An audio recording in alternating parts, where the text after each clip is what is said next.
the minister and in defense of some members of the House, I guess. I think there are some things that, though these are clean, these hands have never gone anywhere close to anything that questions any of my ability. And so I say that, yes, it happens in governments and in opposition, I guess. I can tell you that if you're asking me, you're asking the wrong man, because I will tell you there ain't no way. There is no way as God Almighty breathed in my body that I would ever stain my hands. I walk the higher path. I'm sorry. So I don't. So Mr. Chung, let me ask you, there's a sub-question. Any suggestions on campaign contribution reform from the JLP, and I'll give Mr. Paulwell an opportunity to respond to it. I think, and I've heard this many times, transparency, accountability, checks and balances. And how do we do that in Jamaica? Well, no. We have a old boys network, and we have some real entrenched stuff going on that is extremely difficult to deal with, but it can be dealt with. I think the important thing is for us to achieve consensus by having full declaration, and by the political parties being able to show their books to the world that we accept from so and so. We're in the Sunshine State. But I tell you, if you get the JLP to agree to that, you would have achieved a miracle. Going back to the audience now, we're moving it around. One question per person. We're moving it around. Good evening, ladies and gentlemen. I've been trying to get my questions up to Mr. Paulwell from early on, but anyway, I get a chance now. First of all, let me congratulate you for coming from so far to speak with us from the diaspora. You're a gentleman. And I haven't had lunch as yet. Thank you very much. You were saying early on that the People's National Party had like 2.5% growth over 18 years. I find that to be really kind of outrageous, 2.5% in Question, 18 Mr. years. Sinclair, please help me out. The question coming to. So, just touching up Portia Simpson now, she has been part of the cabinet for the last 18 years also, which as a cabinet member, that means you're almost somebody who is presiding over what's taking place in the country, not just the Prime Minister. So whatever happened for the last 18 years, you have been a part of it. Mr. Sinclair. It's a deliver the question, man. The question is, there's been a lot of scandals, outrageous scandals, the traffic area, which I want you to speak more on it, and the solitary, which is coming up shortly. And I also want you to let us know what is the PNP going to do after now, so that the next 18 years we don't hear 50 more of those scandals. Thank you for the question. Don't sound good. Thank you for the question, Mr. Well, I think you're anticipating that we will be in power for the next 50 years. So thank you very much. Anybody can bring a suspicious mind to a set of circumstances and get a scandal out of them. And in most of these matters, that is what has happened. And there's no government that you're going to find where issues don't arise from time to time. It is absolutely inescapable. I want to address, though, the question of the Prime Minister's leadership, her involvement in the cabinet, and to say that every Prime Minister comes with a different focus, and you must expect that Prime Minister Simpson Miller will be a different Prime Minister from P.J. Patterson, and her government will be a different government from one led by P.J. Patterson. So has been the case with P.J. and Michael Manley.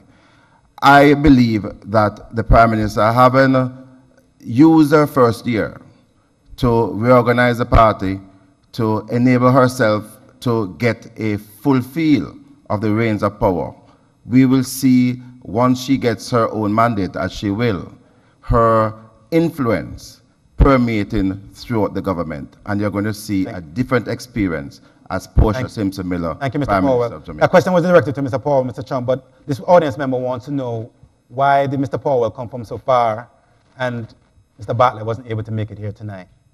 A question from the audience member.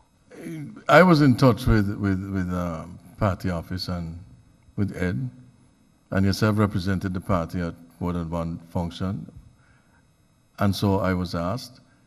I think it is important that in constituencies like Southwest St. James and constituencies bordering those areas, that those members of parliament do the job of work that they need to do. Ours is not about just being or traveling, or it is about a commitment to change in the country. And so I believe that I, in and of myself, am informed sufficiently, and I believe that nobody has been shortchanged here. And I believe that in light and in keeping with the Jamaica Labour Party, I think we have covered many topics, and I think we will cover even more. Two last questions, and we're going to allow both representatives from both parties to have two closing statements. Lady in the front, and we're going to go. We started on time, and we're going to end on time. There are a couple more questions from the audience. I know we'll get to you. If you can deliver the question directly, lady. Good evening, Baron, if you can gentlemen. get to them, Welcome please. to South Florida, Mr. Chung and Minister Powell. I have a quick question, and first of all, my name is Karen Lindo, and I live here in South Florida. My question is for the minister, sir. You had mentioned electronic technology with regards to the voting, and I'm hearing now that we're 2.7 million people in Jamaica almost. How is that achievable? Have you educated the masses on electronic technology as far as voting is concerned? If not, how do you intend to do that? Yeah, it has been a process for many years. We've been doing electoral reforms using an independent tribunal for the last 18 or so years. We are going to finally be testing the system in a full-fledged elections, but we have been doing testings over the last number of years. In my constituency, for example, we have had to pull people, electors in, to explain to them how the voting will be different from the last time. I do not believe that it's going to be totally foolproof, but that we need to start, and we need to learn from any mistakes of this one. What we want to guarantee in Jamaica: one man, one vote, the same man, the same vote. Same woman, commitment. same vote. And that applies to women as well. But can I say to you, one of the reasons why I commended the early start this evening is that you did give me a schedule, and I can't be in Florida and not raise some funds. And I do have a fundraiser at 9. So, just be guided. Thank you for that political paid announcement, Mr. Chung. And I'm disclosing that openly. Oh boy. Mr. Chung. You remember the question?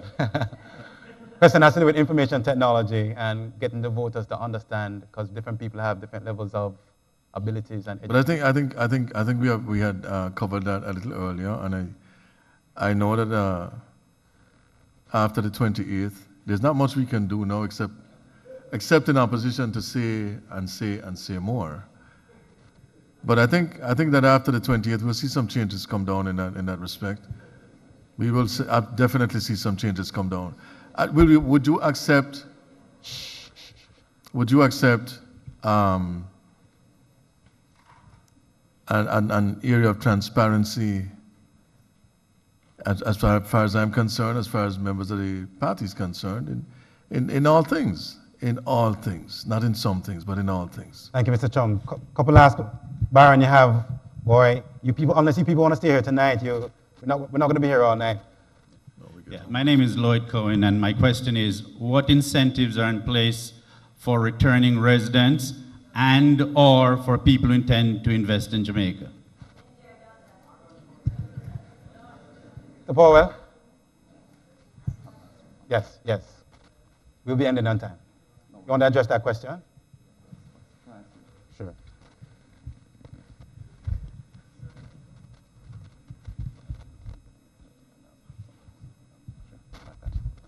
I'm sorry that you probably came a little bit late, but as I said before, we want to encourage all our Jamaicans to feel a part of what is happening back home.